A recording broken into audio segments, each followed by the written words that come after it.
programa Pelos Caminhos da Fé vai mostrar uma instituição onde as pessoas dedicam suas vidas para salvar a vida de outros, o Corpo de Bombeiros. Coragem, ousadia e dedicação. Para estes profissionais não há tempo ruim e eles mostram dia a dia como trilham verdadeiramente por caminhos de fé.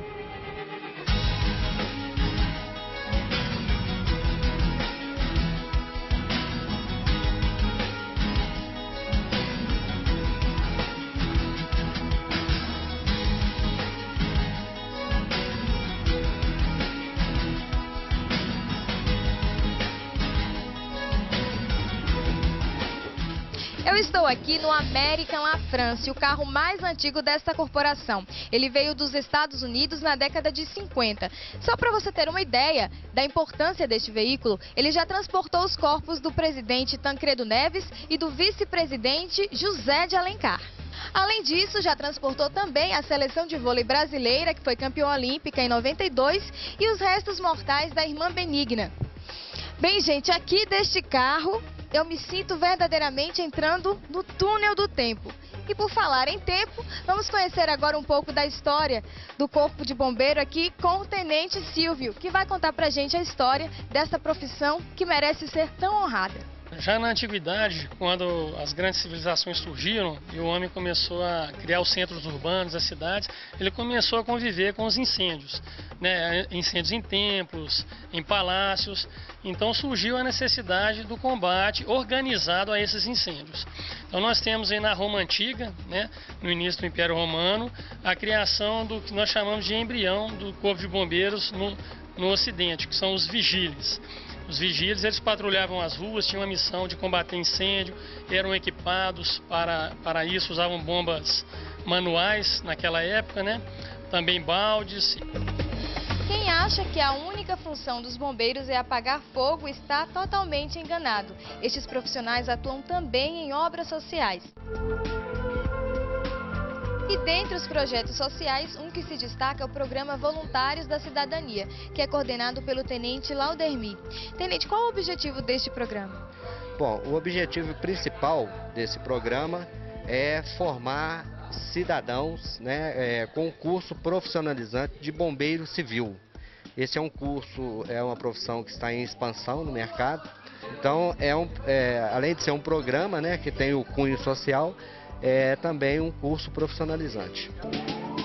Além de trazer uma qualificação para o currículo, eu acredito que traz valores pessoais também.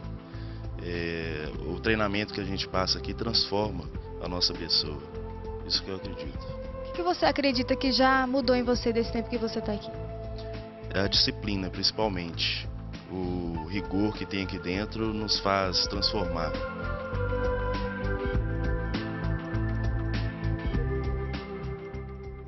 O Sargento Matos está há 26 anos na corporação e há 18 anos dá aula de natação aqui para as crianças e outras pessoas da população. Sargento, muita história para contar aqui, não é mesmo? Com certeza, muitas histórias boas a contar e a lembrar, né? Nesses 18 anos como professor aqui, já tivemos várias experiências em estar ensinando as crianças e os adultos também, que nos buscam para uma atividade física, para uma atividade social também, que é onde a gente tem muita experiência e muita vivência a contar. Dentro disso, a gente pode citar alguns exemplos, como aquelas pessoas que chegam com dificuldades em locomoção, em atividade sedentária, ou até mesmo pela atividade em si que não sabe nadar e vem desenvolvendo com a gente aí esse trabalho, aprendendo e socializando e interagindo com a corporação também, que é muito importante. São muitas vitórias e muitas histórias. Esses guerreiros enfrentam desafios diários de superação e solidariedade. Mas qual é verdadeiramente o trabalho dos bombeiros? Quem vai nos contar é o aspirante Firme, que é chefe do serviço operacional do dia. Aspirante Firme, qual é o trabalho exatamente dos bombeiros? Bem, o Corpo de Bombeiros se originou dos incêndios, né? Mas hoje a gente tem uma gama muito diversificada de ocorrências. Nós dividimos a nossa sala operacional em 3 partes, sendo ela a prontidão do incêndio, a atividade de busca e salvamento e a atividade de atendimento pré-hospitalar. Então, essas são atividades básicas hoje que a gente exerce aí na ala operacional. No carnaval a gente tem uma grande quantidade de afogamentos, né? Época de férias, muitos acidentes em rodovia. Então, dependendo das circunstâncias, época de enchentes. Então, depende das circunstâncias da época, as ocorrências são variadas. Atenção, ocorrência, fratura ABTS 64. Incêndio em veículo. Guarnições Apóstolos.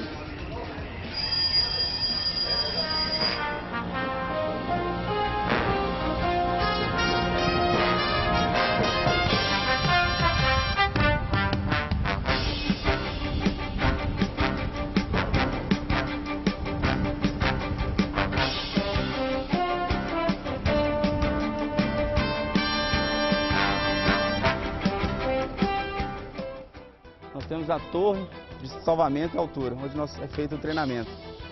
Então aqui nós temos distinto duas rotas. Primeira rota, rapel e negativo. Segunda rota, rapel e patamar.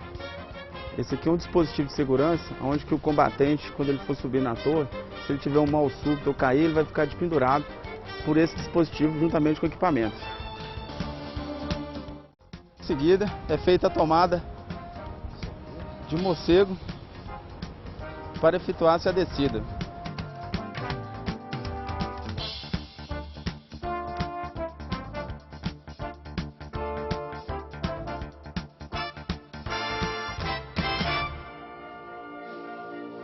E aqueles profissionais que possuem o dom para a música também têm um lugar no Corpo de Bombeiros. A banda leva a alegria e enriquece solenidades e eventos que acontecem dentro e fora do batalhão.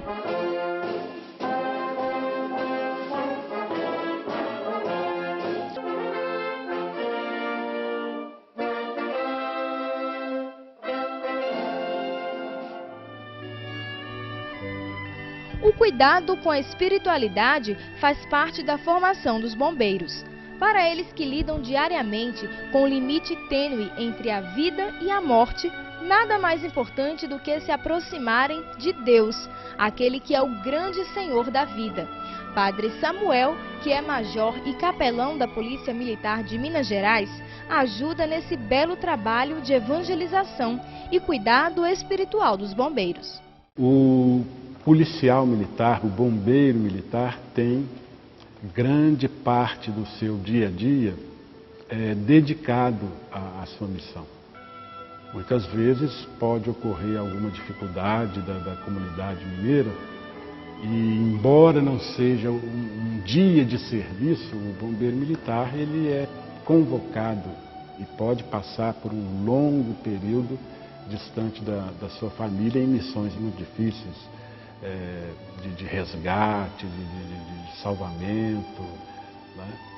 Precisa, então, dessa presença que o ajude a conectar essa missão de cuidado com a vida, com a missão da pessoa de Jesus Cristo, nos revelando o Pai, o Espírito.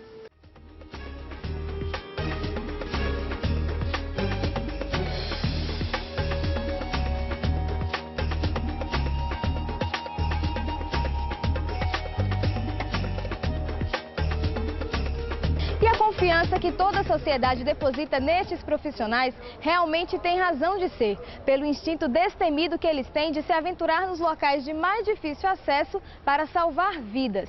Mas mais que simplesmente salvar vidas, eles se tornam parceiros de Deus, na missão de resgatar a dignidade do ser humano. Olá, companheiros de viagem, tudo bem? Hoje o nosso passeio vai ser pela cidade de Sete Lagoas, em Minas Gerais, a 70 quilômetros de Belo Horizonte. Aqui é conhecida como a cidade polo do Circuito das Grutas de Minas Gerais. E também é um polo industrial. E aí, preparado para o nosso passeio? Então vem com a gente!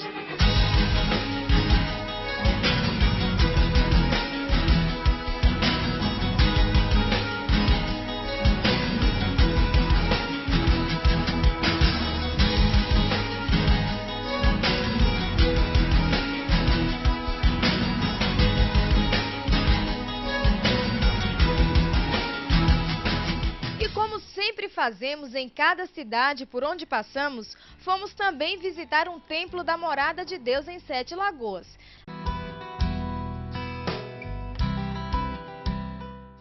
Em 1843, esta localidade, que era um arraial, tornou-se paróquia. havia aqui uma pequena capela dedicada a Santo Antônio. Imediatamente, os primeiros párocos pensaram na construção de uma igreja que correspondesse às necessidades de toda esta região. Esta tornou-se a paróquia, que ao mesmo tempo a sua igreja tornou-se a igreja catedral, quando foi criada a diocese em 1955, 16 de julho. Como se pode ver, ela é dedicada a Santo Antônio e podemos notar a vida de Santo Antônio está de alguma maneira apresentada numa dezena de quadros que estão nos laterais. E agora nós vamos contar um pouco sobre a origem da cidade. Origem esta que é desconhecida até mesmo para muitos dos 7 lagoanos. E o programa Pelos Caminhos da Fé gosta de conhecer a história de cada cidade onde a gente visita. Assim a gente consegue entender melhor como o jeitinho especial de cada uma é formada pelos anos de lutas, conquistas, histórias, culturas de cada lugar. E para conhecer um pouco mais sobre 7 Lagoas, vamos conversar agora com o historiador aqui da cidade, que é o Dalton. Dalton, como teve origem essa cidade? Aqui, 7 Lagoas é um lugar de passagem. Nós estamos aqui ao longo do primeiro caminho de penetração ao sertão que passava por ela. Quais os atrativos turísticos daqui da cidade? Ela é uma cidade plana, cheia de lagoas, é uma cidade bonita e a gente torce para que ela tenha um desenvolvimento também nesse sentido. E quanto à população, quais são as características do povo daqui? Olha, a cidade é uma cidade marcada por um crescimento muito exponente. Ela em 1970 tinha 68 mil habitantes, que é o território das 7 Lagoas Antigas. Com o GUS e agora com essas novas empresas, a cidade já triplicou de tamanho. Em 40 anos ela está aí com 214 mil habitantes, ou o censo de 2010. Então é uma cidade que perde um pouco das suas características, que tem um pouco de crise da sua identidade, que precisa reforçar os seus aspectos identitários.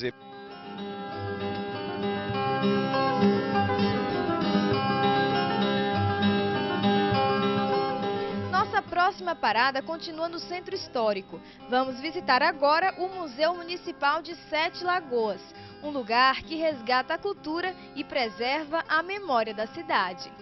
Quem vai nos apresentar é a Shirley, que é historiadora aqui da Secretaria de Cultura. Shirley, esta construção é uma das mais antigas da cidade, né? Das mais antigas e mais relevantes arquitetonicamente, né? Aqui o museu, ele foi criado em 1970. A estrutura dela é madeira, né? Geralmente aqui você pode ver, parece que é de coqueiro, amarrada com cipó. Maior acervo, mais importante para nós aqui historiadores, né, e pesquisadores aqui do museu, é o acervo escravo. Isso aqui é a sala do acervo escravo. Acervo escravo tem alguma referência de tropeiros, né? Isso aqui era um meio de transporte? Isso aqui é uma liteira, que existem 3 referências dela. A liteira era um meio de transporte dos brancos. As senhoras e os filhos geralmente eram carregados pelos escravos, né? Ali você tem o quê? Que são instrumentos de tortura. De tortura. Né? São instrumentos de tortura escravos, né? Período escravo. Essa peça aqui, ela é conhecida como tronco de ratoeira. Nela, o escravo era preso pelas mãos e os pés. E na maioria das vezes também o capitão do mato, ele prendia o escravo e deixava ele jogado no mato até ele capturar o resto do bando fugido para poder voltar. A mordaça também, que é uma das peças significativas que a gente tem aqui no museu. A mordaça, algumas pessoas dizem assim que era quando o escravo era muito rebelde, respondão, ela era usada para que ele não respondesse o senhor.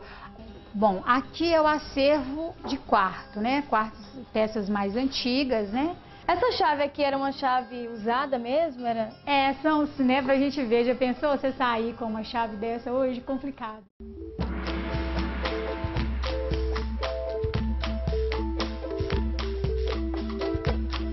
E como 7 Lagoas é a cidade polo do Circuito das Grutas de Minas Gerais, nós vamos conhecer uma das principais grutas, que é a do Rei do Mato. A Rosângela, que coordena o turismo daqui, é quem vai acompanhar a gente nesta visita. Para entrar na gruta, temos que tomar alguns cuidados.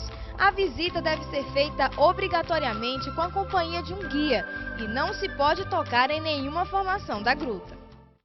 A gruta é um complexo de formações naturais. As várias formas, tamanhos, cores e texturas ativam o imaginário popular. Olha só, o que você vê?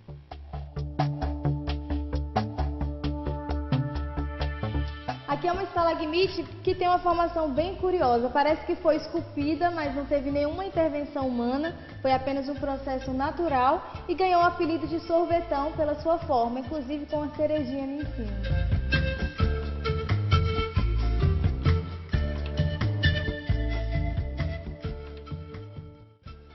Essa aqui, por estar em formação constante, né? Ser uma das menores, o pessoal também, ela tem um apelido, né? Chamado estalagmite bebê.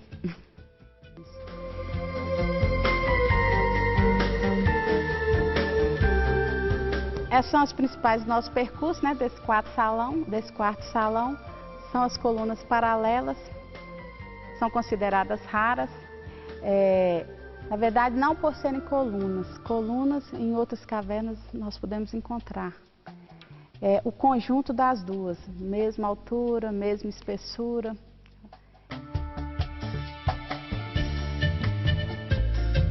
O que impressiona aqui nesse lugar é a gente ver a beleza da natureza, que realmente é imponente aqui, mas mais do que isso, é através da natureza poder sentir a presença de Deus na obra da criação dele.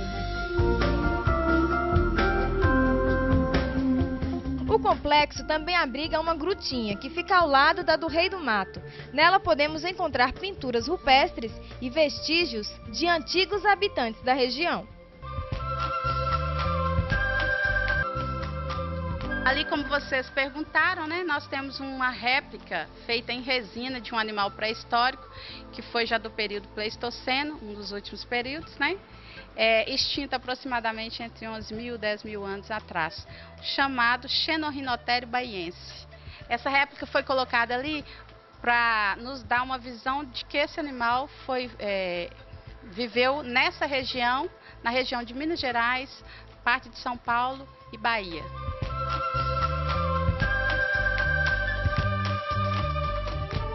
Grutas, lagoas, belezas naturais e um passado histórico riquíssimo. Tudo isso é o que levamos aqui de Sete Lagoas.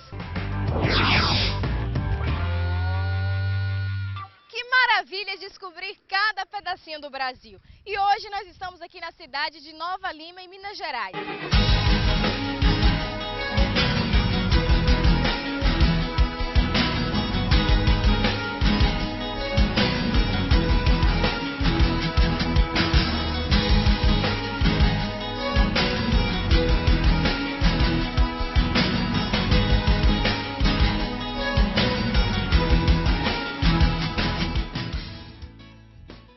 Nova Lima ela passou a existir como entidade, como vila, a partir de 1700, quando o bandeirante Domingos Rodrigues da Fonseca Leme esteve aqui na nossa região, revelando as ocorrências de ouro que existiam em toda a borda do Rio das Velhas. A partir desse momento se sabia, só que não chamava Nova Lima. Naquela época era Campo das Congonhas. Isso era município de Sabará. Posteriormente passou a chamar Congonhas de Sabará, depois Vila Nova de Lima e atualmente Nova Lima. Quer dizer, o nosso município teve esses nomes ao longo da sua história. Os primeiros que vieram então foram os ingleses por uma razão muito óbvia. Primeiro que eles transportaram a família real para o Brasil. Eles eram aliados íntimos do português. Toda a região em Nova Lima e no entorno sofreu influência profunda de um período enorme dos ingleses aqui na nossa região. Hoje, Nova Lima assumiu um papel da região sul de Belo Horizonte como moradia. Realmente a região de Nova Lima é uma das mais bonitas da região metropolitana de Belo Horizonte. Então, a cidade está mudando a característica dela, que era só mineração. Temos ainda mineração, mas outros serviços que estão acontecendo aqui. Olha, uma característica muito marcante para mim, que não sou de Nova Lima, eu vivo aqui há 40 anos, eu não sou daqui, é a generosidade. Outra coisa muito marcante aqui na cidade é a religiosidade. Falando em espiritualidade, fomos visitar a famosa igrejinha dedicada a Nossa Senhora do Pilar. À primeira vista parece um templo como os outros, mas esses traços da escultura barroca nos lembram algo bem familiar.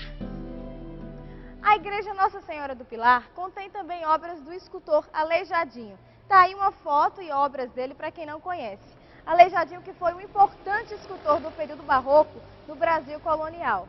Mas, voltando para a igreja de Nossa Senhora do Pilar, vamos agora conversar com o pároco, o padre José Marcilon. Os detalhes maiores aqui e o sentido, digamos assim, mais histórico, se deve às obras do Aleijadinho, que foram trazidas e encaixadas na própria igreja da Fazenda Jaguara, na região de Pedro Leopoldo. Então foi tudo transportado com muita dificuldade naquele tempo, né?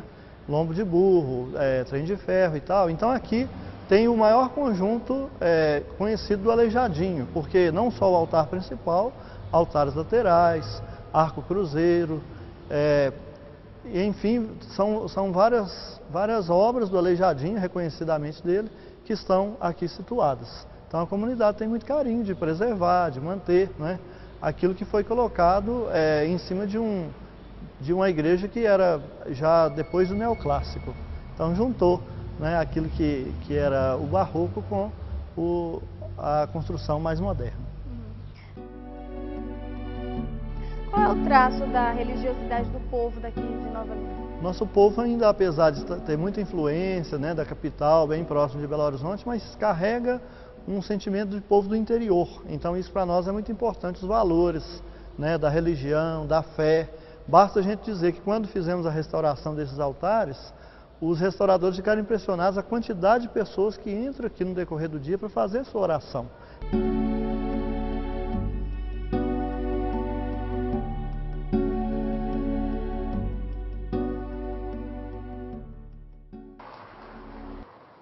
Trabalhar com artes não é só uma fonte de renda, mas também uma expressão de sentimentos a partir dos objetos. E agora nós vamos conhecer a sede da Associação dos Artesãos de Nova Lima, chamada Artes da Terra. Aqui, pelo visto, é um celeiro de artistas. Vamos conhecer?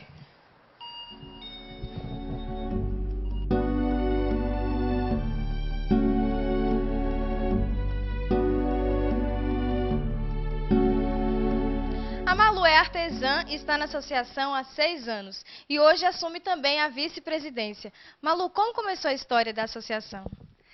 A associação começou para agregar os artesãos que já existiam na cidade e eles precisavam se unir para conseguir alguma coisa em termos de apoio de poder público, esse tipo de coisa. E aí começou com uns 10 ou 12 pessoas. E essas pessoas foram juntando outras pessoas e a associação foi crescendo ao longo de 10 anos já. Você trocaria esse trabalho por outra coisa? Eu já troquei a outra coisa por esse trabalho. Eu era bancária, aposentei e me dedico ao artesanato já faz mais de 10 anos. E isso te realiza? Com certeza. O dinheiro não é tudo.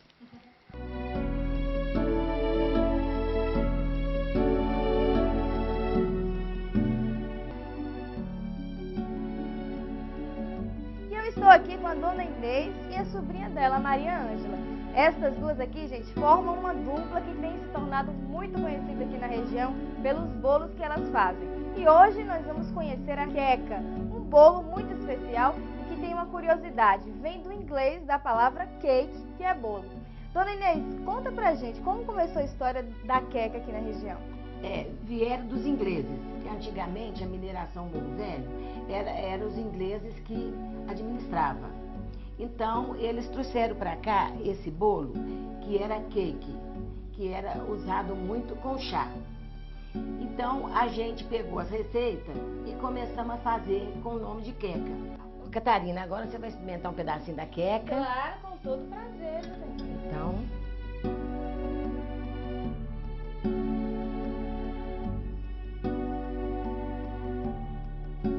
E agora, para acompanhar, você toma um chazinho.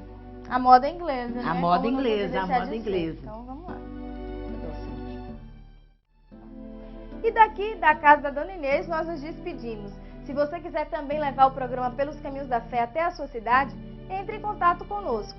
O nosso e-mail é peloscaminhosdafé@cançãonova.com. Anote aí, peloscaminhosdafé@cançãonova.com.